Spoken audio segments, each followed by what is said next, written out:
Cette histoire d'arrestation qui, comme je l'ai dit, s'est faite sur la voie publique, donc en contravention des immunités et privilèges qui sont prévus par l'ensemble des textes et des conventions internationales et dont bénéficie l'agent consulaire concerné, mais aussi en faisant fi des usages et des pratiques qui doivent prévaloir entre États en la matière. Est venue ensuite la phase des auditions.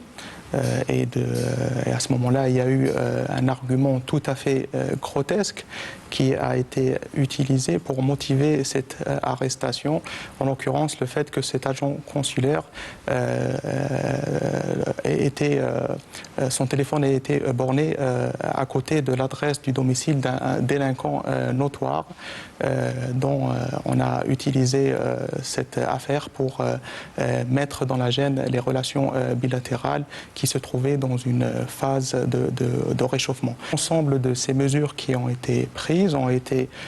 décidées à l'instigation de services sous la tutelle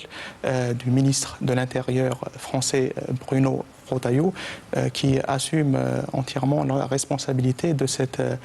nouvelle situation créée dans un contexte tout à fait particulier, car je veux rappeler qu'il y a eu l'entretien téléphonique entre les deux chefs d'État le 31 mars dernier. C'est un entretien téléphonique qui a permis d'acter cette volonté de renouer le dialogue entre les deux pays et de donner à la relation bilatérale une ambition tout à fait nouvelle